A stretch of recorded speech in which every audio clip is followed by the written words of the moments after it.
Hey guys, welcome back to Poor Man's Barbecue. Today we are not barbecuing. It has been just ridiculously hot up here. I'm in Gloucester, Massachusetts, and it has been in the high 90s now for weeks and weeks and weeks. I am just not firing up that smoker in this kind of weather. It's just crazy. But what I decided to do instead today is we're going to do a little bit of fishing. Most people around here go saltwater fishing, and I usually do. I just recently sold my boat, which, believe it or not, I am really kicking myself in the ass for. I really wish I hadn't sold it. The intent was we were going to buy a camper, but that's been kind of put on hold for the moment. So today I'm actually going to go freshwater fishing, mostly just because I don't feel like dealing with the rocks and the sun and the heat. It's just too damn hot. But at any rate, here in Gloucester, people don't really do a heck of a lot of freshwater fishing, even though there is some really fantastic fishing out here. The reservoirs in particular in this area are just loaded with humongous largemouth bass. On average, you're catching probably between 4 to 5 pounds is pretty typical about what you would catch for one of those. So I'm walking up this trail. It's about a mile long to a reservoir here. And once I get up there, I'll bring you guys back and give you a peek of the reservoir. Let's do some fishing. Maybe we can grill up some largemouth bass tonight for dinner. Wouldn't that be great? I'll see you in a few minutes.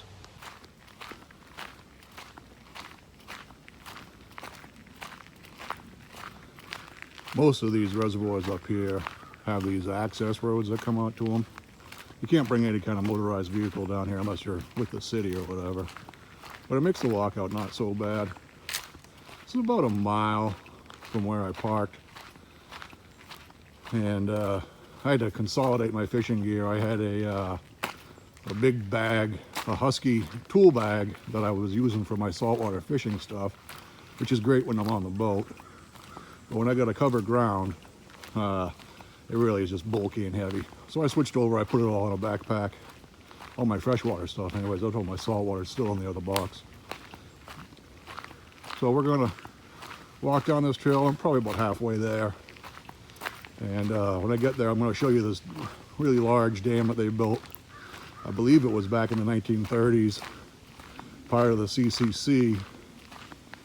I may be mistaken on that, but I think it was a Depression era project. But at any rate, this is a huge reservoir, well, huge for this area. It stretches about 1.5 to 2 miles long. It's about a half a mile wide. It's got a ton of little nooks and crannies along the edge, and that's great for largemouth bass. So I've only fished this one probably 3 or 4 times my entire life. I used to fish a lot of other ones, but the issue is I haven't really done a lot of freshwater fishing in about 15 years. And that's because I've been concentrating mostly on stripers and bluefish fishing off the boat. So I haven't really done any freshwater. So I'm kind of excited. I went freshwater fishing for the first time again about 2 weeks ago. I had to get my new license and find all my gear because it's literally been probably at least 14 years. Anyways, coming up on the dam, I'll show you in a few minutes. All right, guys, so we're at the reservoir. This is the backside of the dam, and it's an earthen dam, as you can see. The other side of it is huge rocks, and it's got a pretty cool sluice way. Comes down.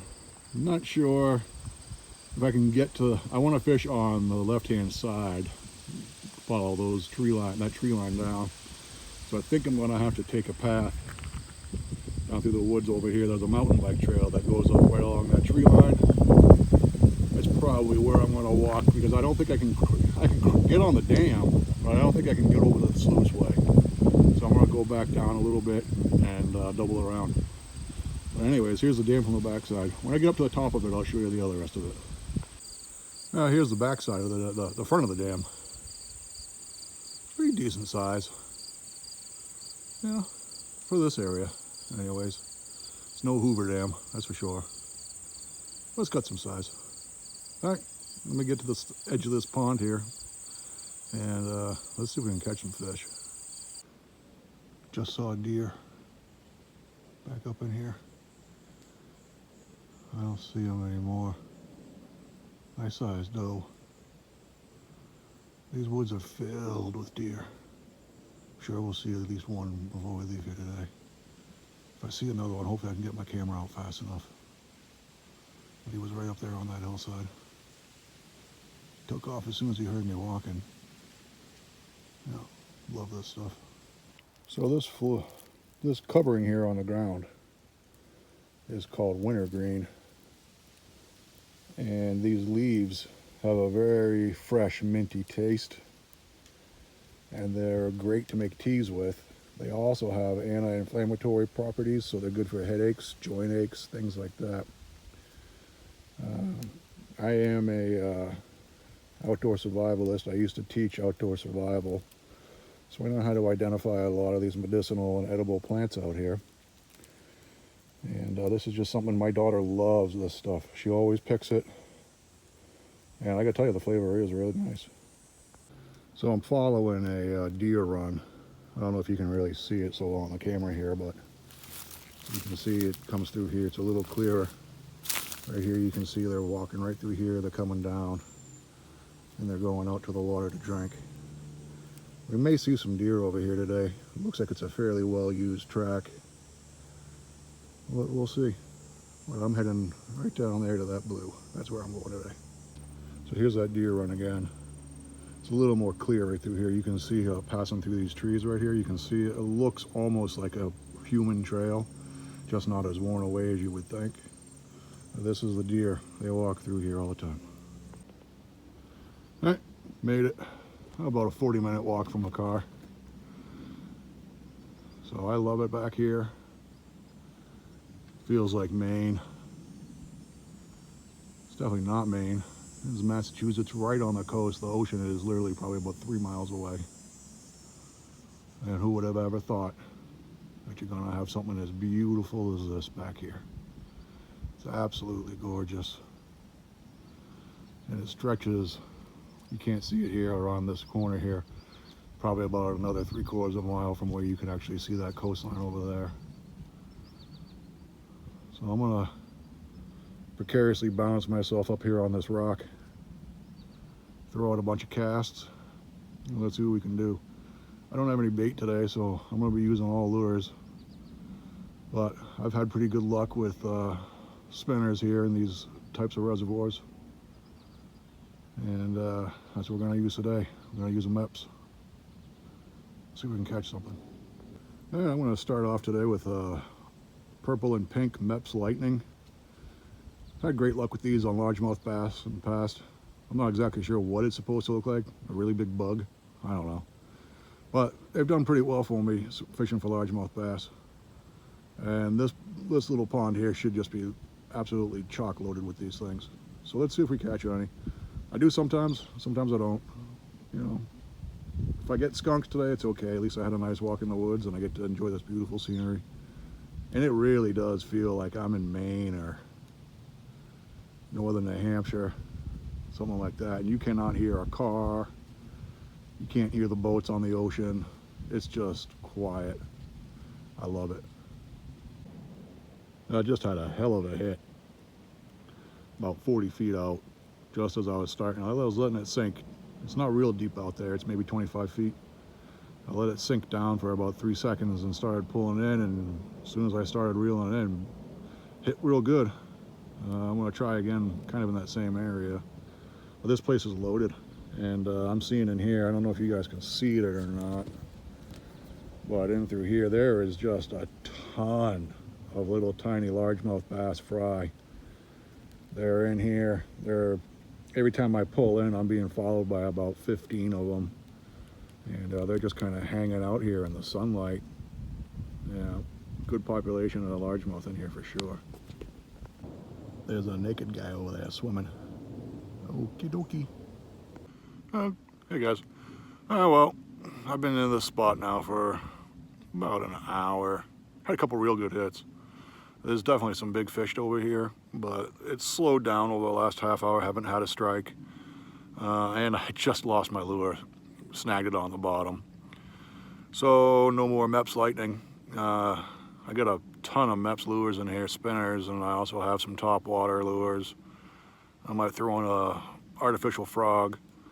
But I think what I'm gonna do is I'm gonna move out of this spot and the place that I want to move it to is going to be, well, let's see. I can't get it to flip around for some reason, but that little cove back in there, it's kind of calling my name. It looks like a good little spot. I've never fished over in that cove before, but I think I'll give it a shot. Let's see what we got. So that'll probably be about a 20-minute walk from here because I got to go all the way back down around. And I don't think there's any actual trails back there, so I'll be kind of just going through the woods. I'll see if I can find a deer run to follow. If you're doing this type of fishing, and a lot of times really your best bet when there's no trails is if you can find a deer run, just follow the deer runs. They always lead to the water, in most cases anyways, maybe not always, but yeah, I'll find a deer run and follow that. And haven't seen any more deer. I've heard them back up in the woods over here. I can hear them back there. A little further away, they sound like they're about 100 yards away, maybe 50 yards, something like that. But they usually go in small herds around here. And we have white-tailed deer here. And we have actually a really healthy population of them. You'd be surprised for this part of eastern Massachusetts to have so many deer, but pretty much from this area up to, say, the New Hampshire border, if there's woods, there's deer. A lot of times when you're driving down the roads, and the back roads in particular, you'll see them in fields and things like that. But I run across them out here in the woods quite a bit. And I don't hunt. I've thought about it. You know, I'm a sportsman. I enjoy fishing, and I think I would like hunting quite a bit, but I just never really got into it. Most of my mother's side of the family, they're real big into black powder rifle hunting, and they go mostly for bear. But they go, you know, pretty far north from here. They're up in the mountains in New Hampshire or up in Maine, and they do that in the fall. I believe that's black bear season. They also hunt for whitetail as well, and most of those guys, when they hunt for whitetail, they usually hunt in Massachusetts. So let's see what happens. I'm going to pack up my stuff here, get my bag packed up again, and take this little walk. I think it'll probably take me about 20, maybe 30 minutes to get to where I'm going. And at least the humidity is broken finally, and it's not too hot today. It's about 87 right now, but the humidity finally let go, so it's not so bad. But, you know, a little change. I know you guys are probably expecting smoker stuff, but, you know, I gotta tell you, man, it is not fun sitting out in the heat and the sun tending a smoker when it's like 95 and crazy humidity out. That is just misery. So, you know, this time of year, I don't do a lot of the smoker stuff. I mostly try and get to the beach, or I used to take my boat out, and man, I just really regret selling that boat. I really wish I hadn't. It was a beautiful boat, a little 25-footer, and had a old Mercruiser 260 in it. It was basically a Chevy small block 350. And that was a fast little boat, and it was great for fishing, super heavy. It didn't get bobbed around on the waves. I could get it right up on the rocks and be comfortable in it. And I would just kill the stripers on that boat, you know. But, you know, times change. I got sick of paying for storage on it, and it was an older boat. It was a 1986. It was an old Rinker V210. And, you know, for the last couple of summers, it basically sat in the boatyard. I had to do an awful lot of work on it. Was having an overheating problem, and you know, I replaced everything. And you know, I did the impeller, I did the water pump, thermostat. I flushed the engine with Barnacle Buster. It was still getting hot, so I knew that it meant that the exhaust manifolds and the heat risers needed to be replaced. And I just didn't feel like dropping another $1,500 and, you know, a weekend of my time on it again. Because the summer before, I had to rebuild the lower unit, and that was just a joy. I don't recommend that to anybody. It just sucks, especially on a boat that's 30-something years old. But anyways, so I don't have the boat anymore, so now I'll still fish for stripers. I'll do that off of the rocks and things like that, and maybe in a couple of years I'll buy another boat, but I'm taking a little boat break. So that means I'm gonna get back into this freshwater fishing stuff. And all right, well anyways, I'm rambling here, as you can tell. So I'm gonna walk down around the other side, and I'll bring you guys back when I get there. Unless I see a deer. If I see a deer, I'll show you guys. Now before I go over there, before I get going on my walk, I thought I'd show you guys what I fish with here. So I've been an avid freshwater fisherman since I was probably about 4 or 5 years old. And I've run the gamut of different fishing rods and different brands and everything else. All the different reels, the Shimano's and whatnot. And what I settled on about 20 years ago are the Penn reels. So that's a Penn 4300 SS. I got 4-pound test on there right now. I do fish light tackle. I know that if I catch a good sized largemouth, it's probably going to be around 7 pounds. So it makes it very interesting. I just loosen that drag up quite a bit and let it rip the line out. Makes for a nice fight. And then here, I've got a Shakespeare Ugly Stick Ultralight, and I'm not even sure if they make this anymore. This is a 6-foot rod, and it is braided fiberglass, and it does have a graphite core in the lower section of the rod. It's extremely flexible, really super sensitive. I love it. It's amazingly balanced. If I put my finger right here, right in front of that rubber, it will balance absolutely perfectly. And it's just a great rod. You can get a nice cast on it because it's got the good length, but it's also very light. So even if you catch something kind of small, it feels like you got a monster on. Anyways, that's what I fish with. And then I got my little tackle box, my glasses, because I can't see the fishing line anymore. You know, and this box here really needs to be kind of updated. It's, like I said, it's been probably about 14 years. I got my smelly jellies, salmon egg, and I don't know what the other one is, I don't remember. Garlic and crawfish, I think. Then I got a big assortment here, different spinners and spoons. Lots of spinners, lots and lots of spinners. I've also got some fake minnows. And this is one of my absolute favorites. This is a topwater lure. It's a frog, and it makes a racket on the water. It's got a rattle inside, and these big spoons on it here, they just make a big mess of the water, and it really attracts some big boys. I've caught some monster bass on this thing. And then I got my bobbers and everything for when I fish with bait. And then usually if I fish with bait, it's going to be minnows. Sometimes I go with worms, but I prefer the minnows. You tend not to catch as many bluegills and perch. Anyways, that's my little setup, and got it all here in my North Face backpack. Yeah, makes things easy. All right, I'll see you in a few minutes. Little point of interest here. So I'm just following this really kind of crappy little footpath. No idea where it actually goes. It's kind of heading over towards that cove I want to get to, so I'm going to follow it for a while. The pond's over here on my left. But I'm coming through this forest, a lot of birch trees. And what I'm noticing is that these are all, as far as I can see, every single one of these trees is probably within 30 years old. They're all small, not a single big one. So something happened here at one point, whether they were all cut down, maybe there was a lightning strike that caused a forest fire, or it was cleared during the construction of this dam, which doesn't make sense because that was probably close to 100 years ago. So these would be much bigger. I'm a little curious what the heck happened back here. Yeah, my mistake. Turns out they're not beech. From where I was standing, they look like beech. It's actually black birch.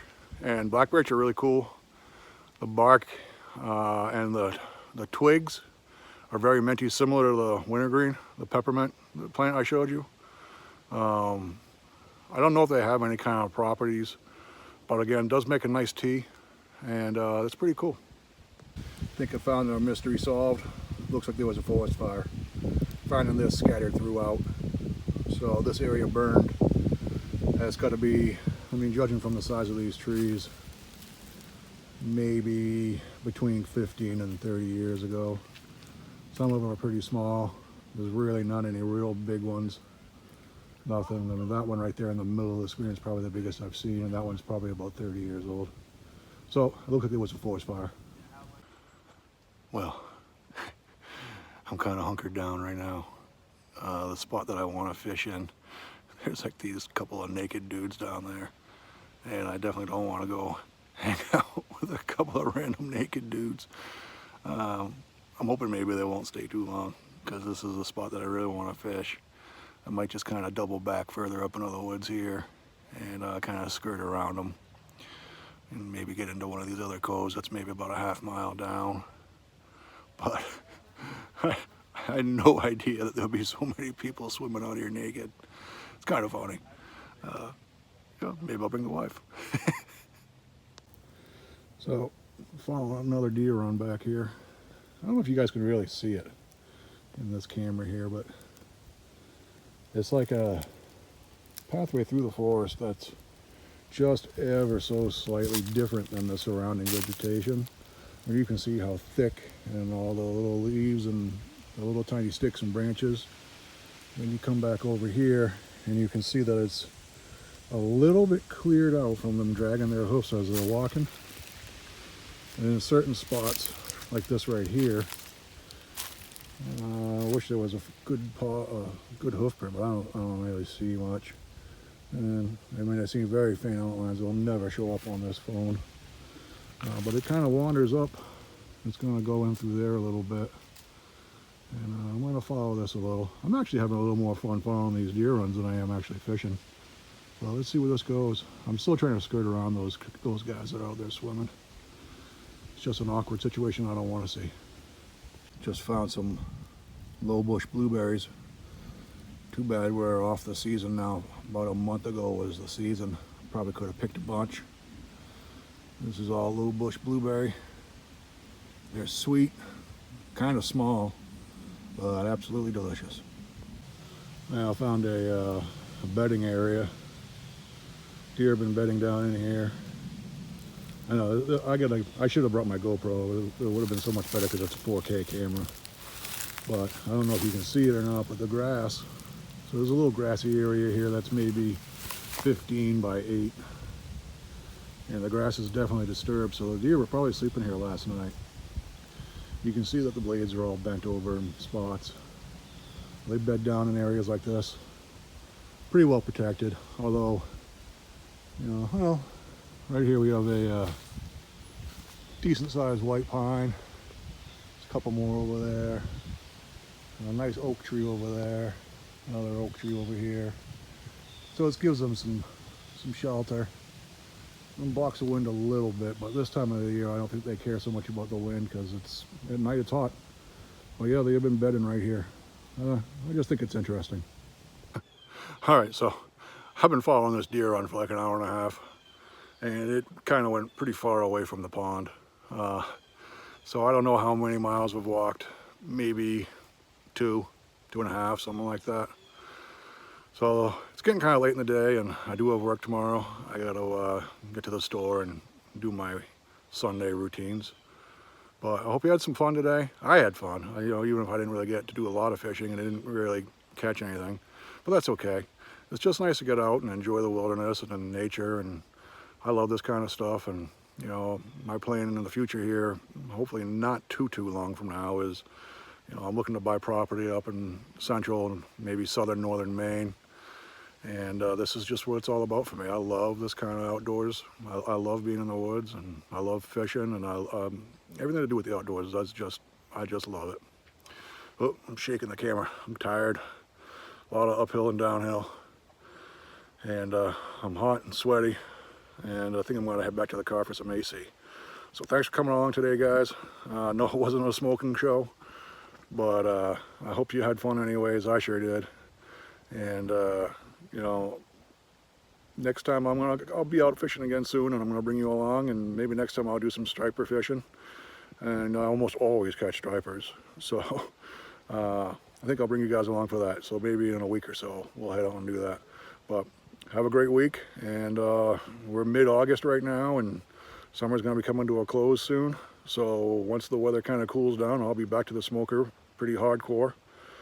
And I'll have some good stuff for you guys. I've been thinking up new recipes and things like that to put up on the channel. So, you know, stay patient. I know it's been big delays between videos lately, but, you know, things will change.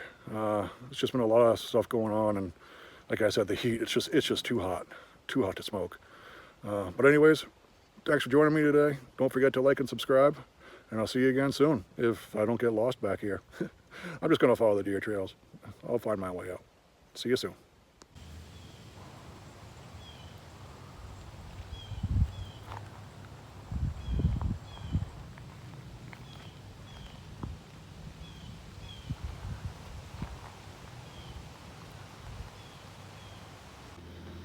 Made it back to the trailhead and found this in the parking lot.